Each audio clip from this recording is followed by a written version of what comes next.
వచ్చే నెల 4వ తేదీన జరగబోయే సార్వత్రిక ఎన్నికల కౌంటింగ్ సందర్భంగా ఎటువంటి విజయోత్సవాలకు అనుమతి లేదని మండపేట రూరల్ సీఐ శ్రీధర్ కుమార్ తెలిపారు.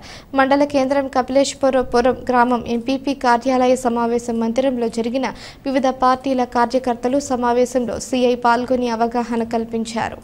జూన్ 6వ తేదీ వరకు ఎన్నికల కోడ్ అమలులో ఉన్న కారణంగా బీఆర్ అంబేద్కర్ కోనసీమ జిల్లా వ్యాప్తంగా 144 సెక్షన్ను పోలీసు వారు కఠినంగా అమలు చేస్తారని సీఐ పేర్కొన్నారు. యువత సైలెన్సర్లు విప్పేసి మోటార్ బైకులపై ర్యాలీలు నిర్వహిస్తే ఆ బైకులు సీజ్ చేస్తామని సీఐ శ్రీధర్ కుమార్ హెచ్చరించారు. ఎవరైనా కౌంటింగ్ సెంటర్కు వెళ్లే ప్రయత్నాన్ని విరమించుకోవాలని విజ్ఞప్తి చేశారు. కౌంటింగ్ ఏజెంట్స్ అనుమతి పాస్ ఉన్న వారికి, పోటీ అభ్యర్థులకు మాత్రమే కౌంటింగ్ ప్రాంతానికి వెళ్లేందుకు అనుమతి ఉందని వివరించారు. కేంద్ర ఎన్నికల సంఘం నియమ నిబంధనలు పోలీసు వారు ఖచ్చితంగా అమలు చేస్తారని సీఐ తెలియజేశారు. ఈ అవగాహన సదస్సులో అంగరి ఎస్ఐ అందే పరదేశీ, తహసీల్దార్ టి రాజరాజేశ్వరి, ఎంపీపీ పరిపాలనా అధికారి ప్రకాష్ రావు, జెడ్పీటీసీ సభ్యుడు అబ్బు, వైసీపీ నాయకుడు మేడిశెట్టి దుర్గారావు, ఏఎంసీ చైర్మన్ నక్కా సింహాచలం, సర్పంచ్ శాఖ శ్రీనివాస్, పువ్వల చిట్టిబాబు, ఎంపీటీసీ ఎర్రంశెట్టి నాగేశ్వరరావు, ఆచండ్ర సత్యనారాయణ, విప్ పలివేల మధు, పోలిశెట్టి గణేష్ తదితరులు పాల్గొన్నారు.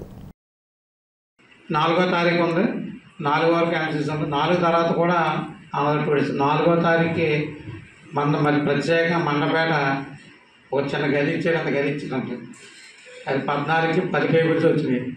మన అయ్యేటప్పటికి 5వ తారీఖు వస్తుంది కాబట్టి 4, 5 కూడా మనం అదే బిజీలో ఉంటాం. 6వ తారీఖు దాకా కూడా ఎంసీసీ ఉంది.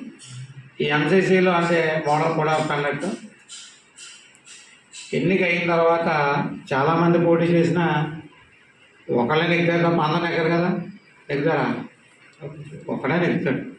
నెగ్గినోడు తాలూకు బంతులు వేస్తారు, నెగ్గనోడు పక్క పోయి బాధపడతాడు. ఆ నేను అనకూడదు, ఈయన అనకూడదు. నెగ్గినోడు ఎప్పుడు శాశ్వతం కాదు, ఓడిపోయినోడు ఇప్పుడు ఓటమి శాశ్వతం కాదు. ఉంటాయా? మళ్ళీ మారుతూ ఉంటుంది. మీరు చూశారు, జ్యోతి బస్ 35 సంవత్సరాలు 30 సంవత్సరాలు ఆయన చేశాడు. మన పక్కన వీరపాటి నాయక్ గారు 30 సంవత్సరాలకు వచ్చేసాడు. చెత్తలు మారిపోతూ ఉంటాయి, తరం మారిపోతూ ఉంటుంది. చాలామంది నాయకులు మీరు చూశారు, వెళ్ళిపోయారా? కొత్త నాయకులు మళ్ళీ మీలోంచి వస్తారు. ఇదంతా ఎవరైనా కాలానికి తలవంచక తప్పదు. అందరికన్నా బలమైంది కాలం మాత్రమే. మనం కాలాన్ని అనుసరించి వెళ్తూ ఉండాలి.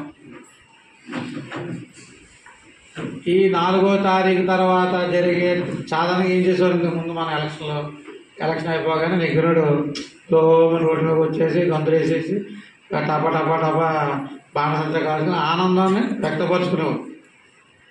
ఇప్పుడు ఎలక్షన్ కమిషన్ ఆఫ్ ఇండియా ఇచ్చిన ఉత్తర్వులు, ఇది పోలీసు వాళ్ళు ఇచ్చింది కాదండి, ఎలక్షన్ కమిషన్ ఆఫ్ ఇండియా ఉత్తర్వులు విక్టరీ ప్రొసెషన్స్ అంటే నెగ్గిన వాళ్ళ యొక్క జయయాత్ర ఎటువంటి ఏమీ లేవు, క్యాన్సిల్.